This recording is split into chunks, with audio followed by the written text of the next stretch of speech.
देशाचे प्रधानमंत्री माननीय नरेंद्रभाई मोदी या महाराष्ट्राचे कणखर नेतृत्व देवेंद्र फडणवीस साहेब, माननीय एकनाथराव शिंदे साहेब आणि अजितदादा पवार साहेब यांच्या स्वप्नातला ज्या आमचा उडान स्कीम आहे आणि विशेषतः जे कौशल्य विकासच्या माध्यमातून आज नांदेडमध्ये 11,000 तरुण आणि तरुणींना नोकऱ्या देण्याचं एक चांगलं मोठं पुण्याचं कार्य नांदेड पोलीस दलाच्या वतीनं करण्यात आलेलं आहे आणि अतिशय चांगला उपक्रम आहे। विशेषतः जी मुलं आणि मुली आम्ही पाहिली, मी आणि माननीय आमचे मंत्री महोदय हेमंतजी पाटील यांनी, ही सगळी मुलं गरिबांच्या घरची आहेत।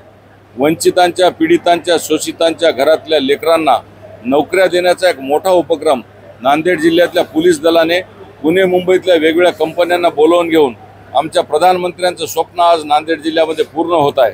आणि जी मुलं व्यसनाधीनतेकडे जाणारी, जी मुलं जी गुन्हेगारी जगताकडे वळणारी, नशा करून त्या माध्यमातून क्राईम करणारी जी मुलं आहेत त्यांना या भागामध्ये वळवून त्यांना नोकऱ्या देण्याचं एक फार मोठं ईश्वरी कार्य आमचं सर्व पोलीस दल, या भागातल्या कौशल्य विकासचे अधिकारी, केंद्र सरकारचे अधिकारी, राज्य सरकारचे अधिकारी आणि विशेषतः आमच्या इथले IG, SP, ॲडिशनल SP यांनी जे केलेलं आहे त्याबद्दल आम्ही सर्व लोकप्रतिनिधी, महायुतीमधले आम्ही सर्व आमदार, खासदार, माननीय मंत्री हेमंतजी पाटील साहेब, आम्ही सगळेजण यांच्या पाठीशी सक्षमपणाने उभे आहोत।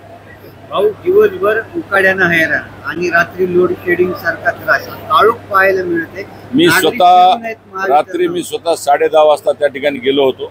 33 kV उपकेंद्राची जी तार आहे त्याच्यामध्ये ती गुरुतागतीच्या काळातली जी तार होती, गुरुतागतीच्या काळातली जी तार आज थोडीशी तिला गंज हे झाला होता आणि त्यानंतर प्रयोग केला। अर्धा एक तास संपूर्ण MSCBची टीम त्या ठिकाणी उपस्थित होती। खरं तर आपण MSCBच्या अधिकाऱ्यांना प्रोत्साहन दिलं पाहिजे की रात्री त्यांनी 5 ते 6 तास युद्धाची शर्त करून संपूर्ण नांदेड जिल्ह्यातली जी लाईट आहे ती आणण्याचा प्रयत्न केला, स्वतःचा जीव धोक्यात घालून। आणि त्यामुळं मला हे म्हणायचं की पॉझिटिव्ह पण गोष्टींचा विचार करा, कारण अपघात होत असतात, पण तो अपघात का घडला यासाठी मी स्वतः जातीने तिथे उपस्थित होतो। सगळ्या MSCBची टीम त्या ठिकाणी उपस्थित होती आणि त्यांनी प्रयत्नाची शर्त लावून जीव प्राण धोक्यात घालून ती लाईट परत एकदा आणली।